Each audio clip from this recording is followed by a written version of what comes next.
মালয়েশিয়ার কুয়ালালামপুরের হৃৎপিণ্ডে অবস্থিত পাসারসিনি বা সেন্ট্রাল মার্কেট। সেন্ট্রাল মার্কেটটা কোথায়, কিভাবে যাবেন, আজকে এগুলো নিয়ে আমি একটা ভিডিও তৈরি করেছি। সেন্ট্রাল মার্কেটে কি কি আছে সেই সম্পর্কেও আজকে জানাবো। আমরা এখন রওনা দিয়েছি মেট্রো রেলে করে। এখান থেকে পাসারসিনি যাব।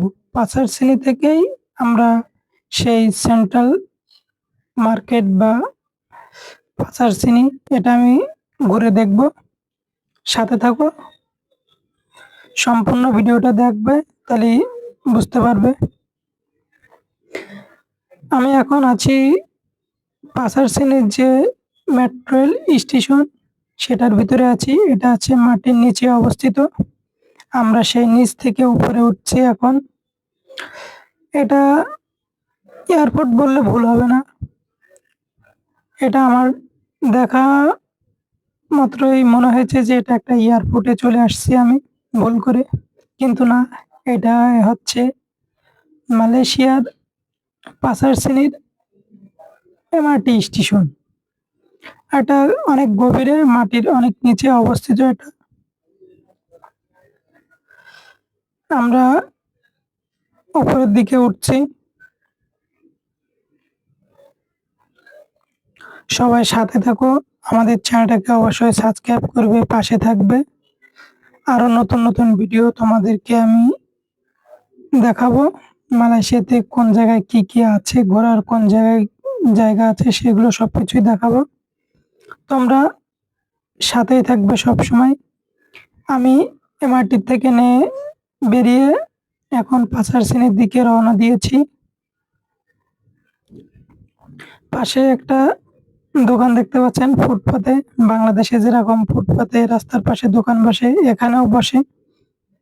এখানে যারা বসে আছেন তারা মালায়ু মালায়ু দোকান, এগুলো ফুটপাতে বসেছে। আমার যে সাইডে দেখছেন, এই যে এটা হচ্ছে আপনার পাসারসিনির ছোট একটা মার্কেট আছে এই পাশে। এটা অন্যদিন আমি আপনাদেরকে ঘুরে দেখাবো। আজকে আমি সোজা চলে যাচ্ছি।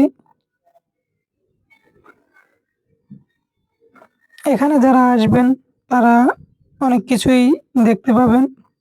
এটা সবাই অনেকে ডাকে যে মিনি বাংলাদেশ বলে। এই জায়গাটায় প্রচুর বাংলাদেশিরা আছেন, এই জন্য এই জায়গাটাকে মিনি বাংলাদেশ হিসেবে পরিচিত।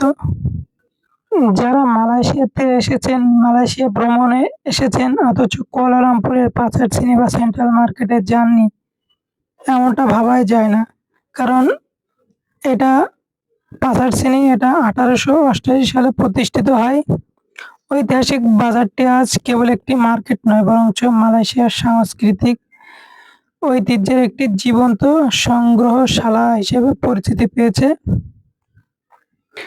আজকের এই ভিডিওতে আমি পাসারসিনির সম্পূর্ণটাই তোমাদেরকে ঘুরিয়ে দেখাবো আজকে। আমার যে পাশে যে দোকানগুলো দেখতে পাচ্ছেন, বেশিরভাগ এখানে চায়না দোকান আছে। আর এই পাশের দোকানগুলো, এগুলো সব বাংলা দোকান। আমি যেমনিতে যাচ্ছি এখন, এই পাশটায় সব বাংলা দোকান আছে, বাংলা রেস্টুরেন্ট আছে। এখানে সবকিছু বাংলায় পাবেন আপনি। এখানে লেখা আছে বাংলাতে, অনেক অনেক জায়গায় লেখা আছে বাংলাতে। আমি এখান থেকে তোমাদেরকে নিয়ে যাব যে জায়গাটায় বাংলাদেশিরা বা ইন্ডিয়াদের জনপ্রিয় একটা জায়গা, যে জায়গায় সবকিছু পাওয়া যায়। হানিফ সুপার মার্কেট বা তার পাশেই রয়েছে জুয়েলারি শপ, অনেকগুলো জুয়েলারি শপ রয়েছে।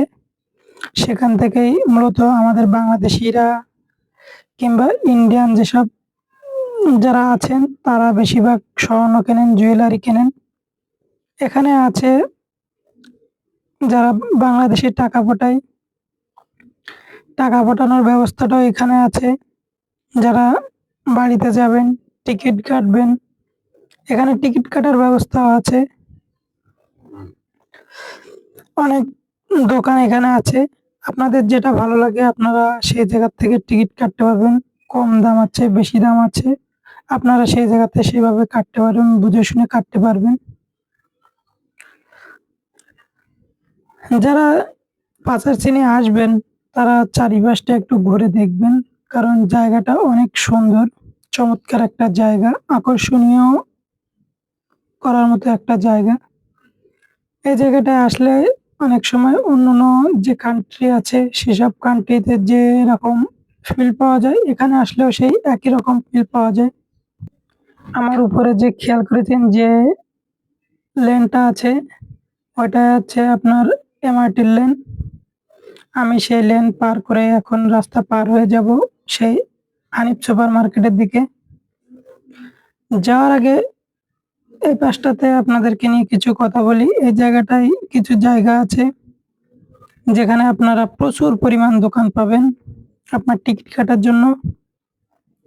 আর এর পাশে আছে, সামনের দিকে আছে যে মাঠ দেখা যে টাওয়ার, সে টাওয়ার আছে। আর যে মাঠ দেখা যে বিল্ডিংটা আছে সেই বিল্ডিংটা আমি আপনাদেরকে অন্য একদিন ঘোরাবো। আজকে আমি তার পাশ দিয়ে যাচ্ছি। আমরা এখান থেকে রাস্তা পার হবো, রাস্তা পার হয়ে ওই পাশে যাব। যারা মালয়েশিয়াতে আসবেন অনেক সাবধানে রাস্তাগুলো পার হবেন। আর যদি পাশে ওভারব্রিজ থাকে তারপরে সে ওভারব্রিজ দিয়ে পার হবেন। রিস্ক নিতে যাবেন না, কারণ এদেশের রাস্তায় প্রচুর জোরে, প্রচুর স্পিডে গাড়ি চলাচল করে। যারা আসবেন তারা তো সবসময় জানেন না, এজন্য সবাই সতর্কভাবে কাজ করবেন। আমি সেই জায়গায় চলে আসছি। এই যে জায়গায় আসছি এর পাশে আছে ইন্ডিয়ান মসজিদ, মুসলমানদের একটা ধর্মীয় একটা জায়গা, এখানে ইন্ডিয়ান মসজিদ বলা হয়। দেখেন এই চারিপাশে যে ছোট ছোট দোকান নিয়ে বসে আছে এদেশেরই মানুষ, এখানে ফুটপাতে তারা বসে আছে।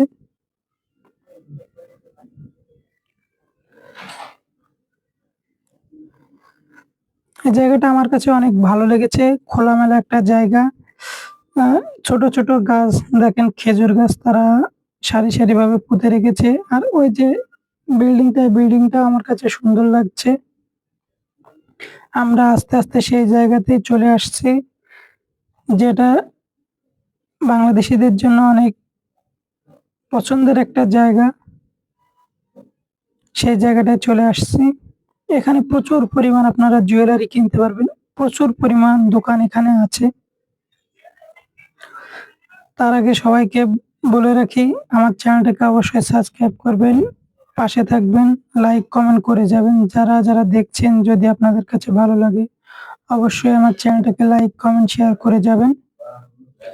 পরবর্তী ভিডিও আসলেই আপনারা সেই ভিডিওটা দেখবেন, তাহলে বুঝতে পারবেন মালয়েশিয়ার কোথায় কি আছে। সম্পূর্ণ ভিডিও আমি আপনাদেরকে অন্য আরেকদিন নিয়ে চলে আসবো।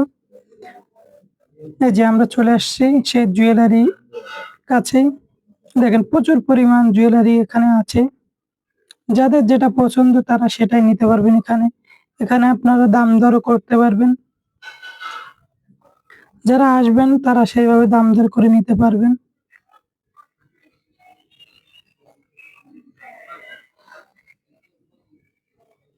এর পাশেও আরেকটা মার্কেট আছে, সেটা আপনাদেরকে বলা হয়নি, সেটা হচ্ছে মাইডিন।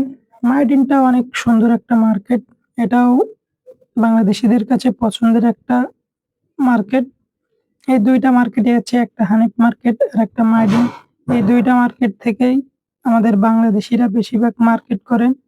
আর এই জায়গাটায় আসলে আপনারা দেখতে পাবেন যে প্রচুর পরিমাণ বাঙালিরা এখানে থাকেন, আমাদের দেশের লোক থাকেন, যারা কষ্ট করে এদেশে কাজ করেন, ইনকাম করেন। তারা তাদের পরিবারের জন্য যে গিফটগুলো কিনে নিয়ে যান তারা এখান থেকেই নিয়ে যান।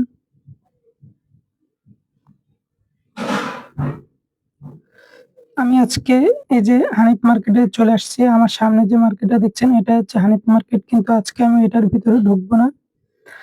আমি আপনাদেরকে অন্যদিন দেখাবো হানিফ মার্কেটের ভিতরে কি কি আছে, সেটা আজকে দেখাবো না। আমি এখান থেকে আবার পাশে ব্যাক করে চলে যাব, মাইডিনের দিকে চলে যাব। মাইডিনের ওটাও দেখাবো আপনাদেরকে। আমরা এখন রওনা দিয়েছি, এখান থেকে আবার মাইডিনের উদ্দেশ্যে রওনা দিয়েছি। মাইডিনটা কেমন সেটাও আমি অন্য একটা ভিডিওতে দেখাবো, কিন্তু মাইডিনের যে কোথায় যেটা অবস্থিত সেটা আজকে আপনাদেরকে আমি দেখাবো। আপনারা এখানে অনেকে অনেকভাবে আসতে পারেন। যারা কেএল এর টুইন টাওয়ার থেকে এখানে আসবেন তারা মেট্রো রেল আছে, মেট্রো রেলে করে পাচারচিনি চলে আসতে পারবেন, বা অন্যান্য জায়গায় যারা থাকেন তারা অবশ্যই এমআরটিতে আসতে পারেন, বা গ্রাপ রয়েছে গ্রাপে আসতে পারেন, আপনার ট্রেনেও আসতে পারেন। এখানে এলআরটি আছে, এমআরটি আছে, যেটা ভালো লাগে আপনাদের সেটা আপনারা এখানে আসতে পারবেন। কিন্তু যারা চেনেন না তারা আমার মতে ভালো হয় তারা গ্রাপ নিয়ে একবারে এখানে সার্চ দিলেই আপনারা এই জায়গাটা পেয়ে যাবেন, এখানে চলে আসতে পারবেন। আর যারা চেনেন তারা অবশ্যই এমআরটিতে আসতে পারেন। এখানে বাস কাউন্টার আছে, আপনারা বাসেও আসতে পারেন। এই যে দেখতে পাচ্ছেন এটা হচ্ছে মার্ডিন, মার্ডিনের নিচেই আছে আপনার বাস কাউন্টার। যারা বাসে ভ্রমণ করেন, যারা অল্প টাকায় আসতে চান তারা এমআরটি অথবা বাসে আসতে পারেন। যারা গ্রাপে আসবেন তাদেরকে খরচ একটু বেশি হবে। এই যে বাস চলে আসছে একটা। আর এই জায়গাটা প্রচুর পরিমাণ সুন্দর আকর্ষণীয় একটা জায়গা। সবাই ভালো থাকবেন, আমার চ্যানেলটাকে সাবস্ক্রাইব করবেন, পাশে থাকবেন।